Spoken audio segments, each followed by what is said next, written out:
baik terkait jurus ketiga, yaitu membangun resiliensi dengan menggunakan metode ARKA.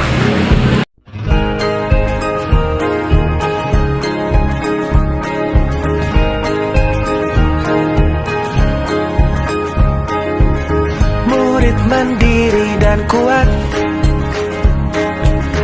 tumbuh di lingkungan sehat,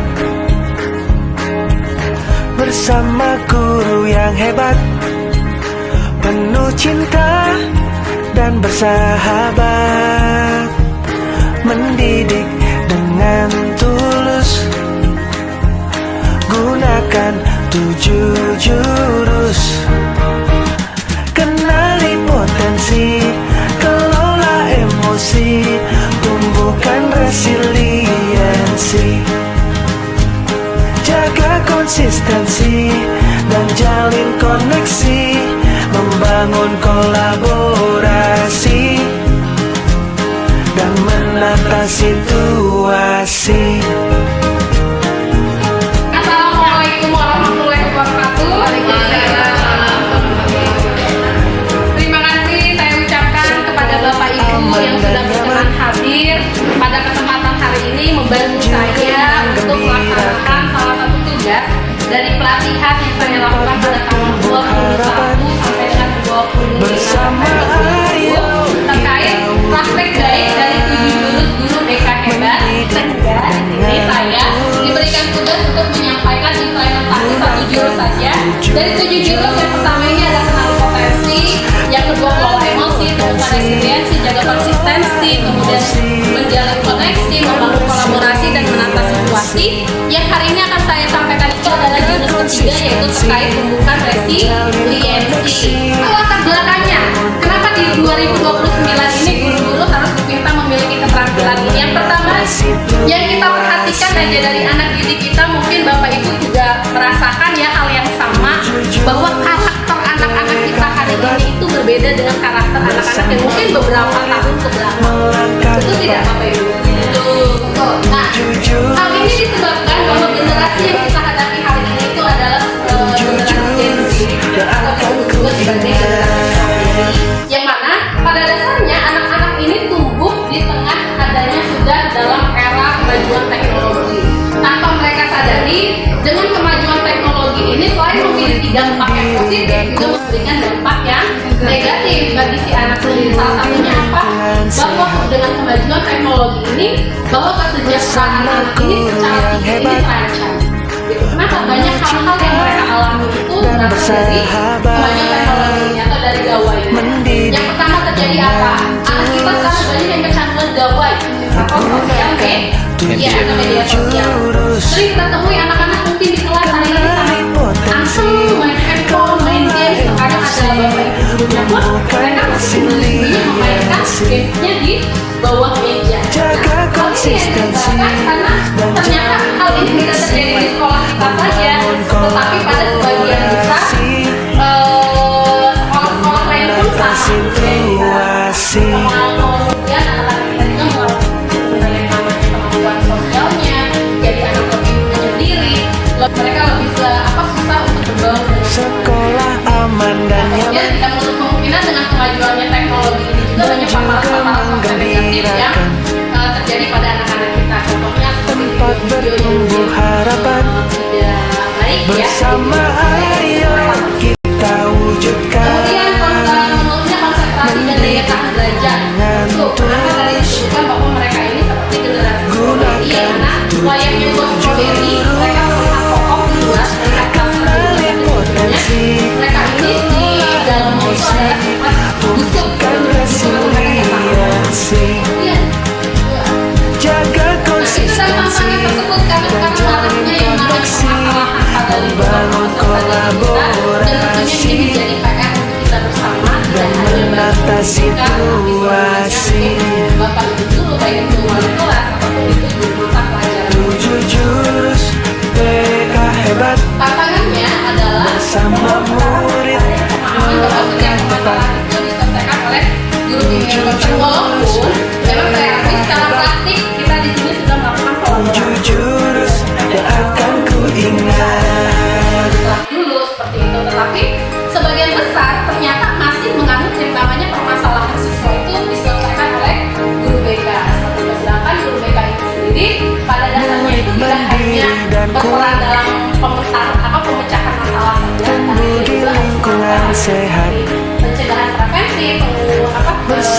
guru yang hebat, penuh cinta Sedangkan dan saat ini gambaran guru BK sendiri mendidik dengan tulus.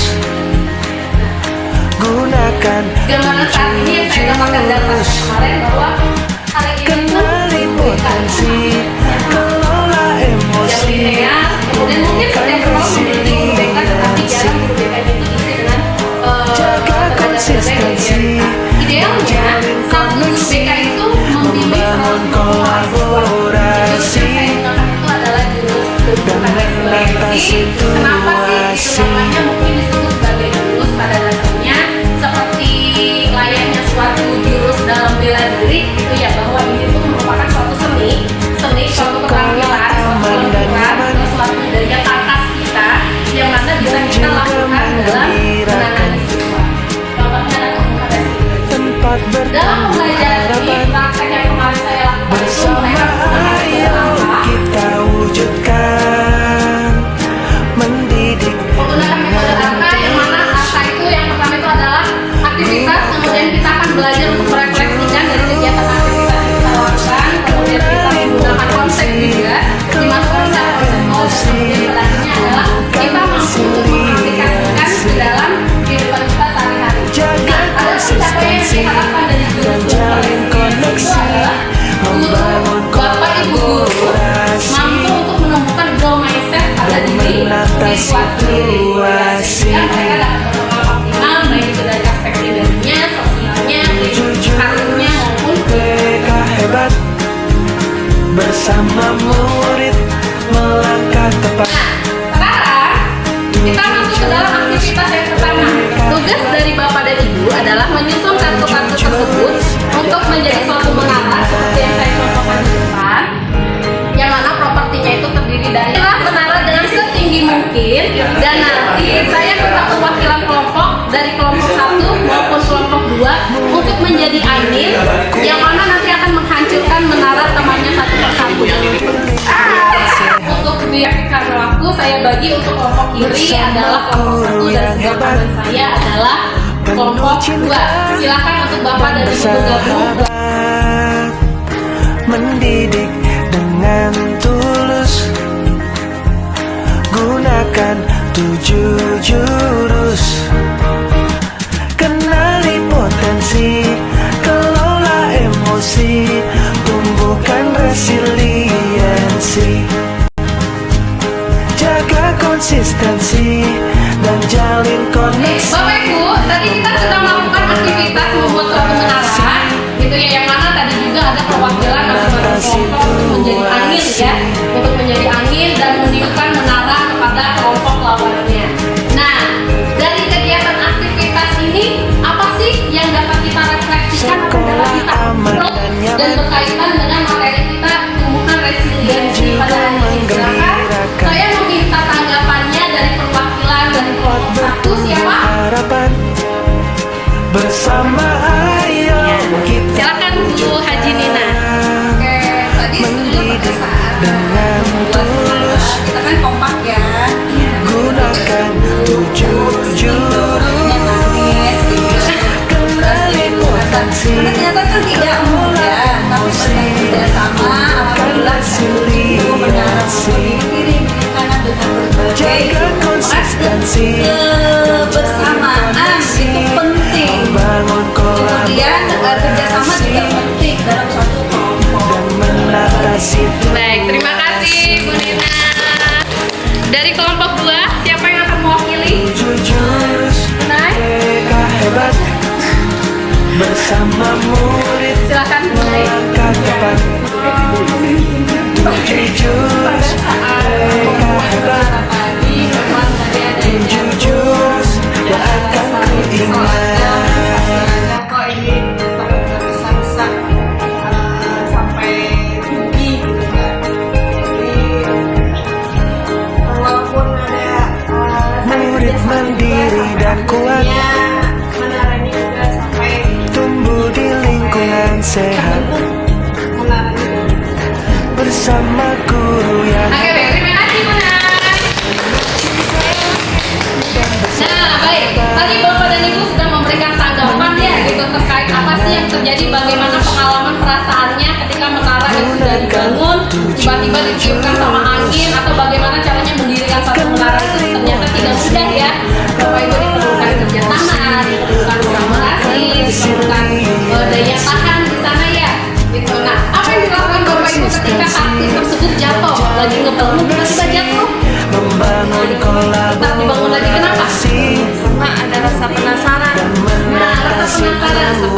rasa penasaran, kemudian kita mencoba untuk membangun kembali. Ini adalah bagian dari daya lenting atau yang kita sebutkan dengan resiliensi.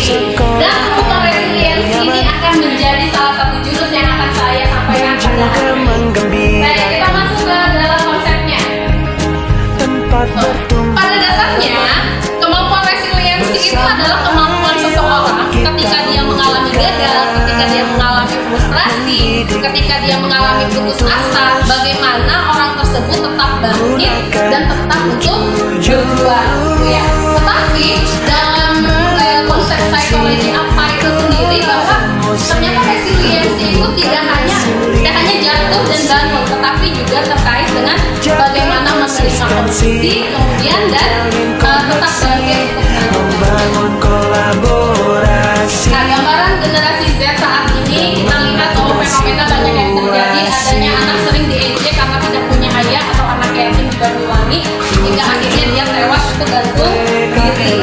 Nah, ini kenapa saat ini kita penting untuk membekalkan anak-anak kita dengan kemampuan daya lenting atau daya juang, karena memang gadget ini selain sensitif, dia juga sangat terpengaruh dengan yang namanya konten-konten media sosial yang kita lihat. Ada self harm ya, kalau kita lihat di media sosial, ketika anak kecewa dia self harm, dia tangannya misalkan dilukakan, kemudian dia posting. Nah, apa resiliensi?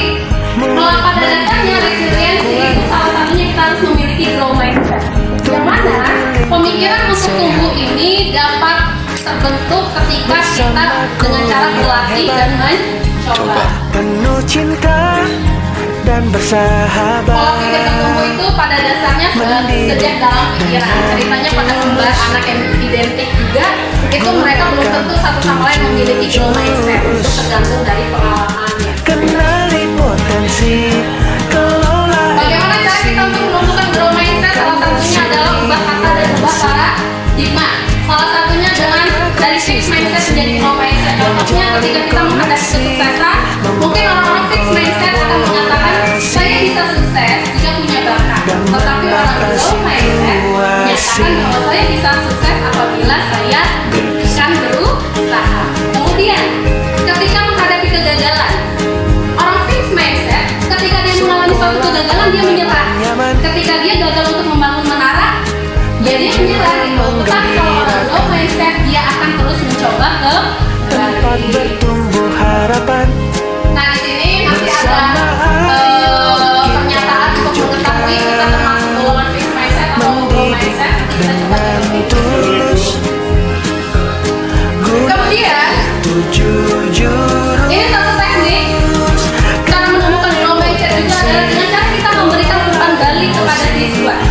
Ketika kita menghadapi siswa dengan segala permasalahannya, dan kita ingin memberikan koreksi kepada siswa, yang kita bisa lakukan adalah dengan menggunakan metode Bandler atau dikenal juga sebagai metode sandwich, di mana yang pertama kali kita diawali dengan apresiasi, di tengahnya koreksi, dan diakhiri dengan apresiasi kembali.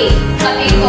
Jadi mana contohnya di sini adalah bapak apresiasi kamu sudah mengerahkan upaya terbaikmu. Misalkan ada siswa nih yang peringkat saya ternyata turun, peringkat saya jatuh. Apa yang harus anak ini menceritakan kekecewaannya?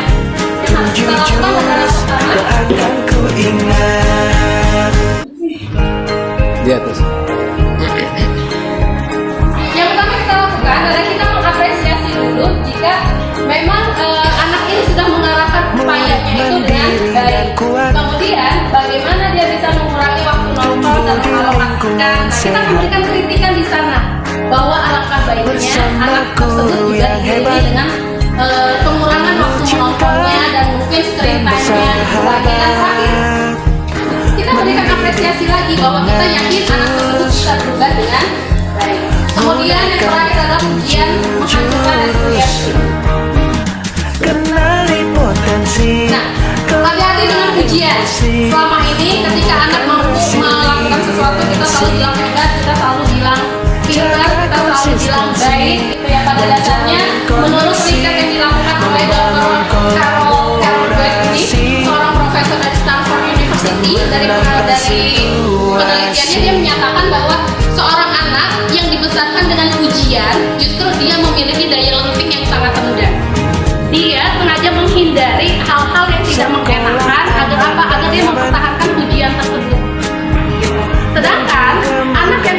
biasa dia menerima yang dihargai karena suatu prosesnya, terima kasih kamu sudah mau berusaha dengan susah payah walaupun hasilnya gagal gitu ya.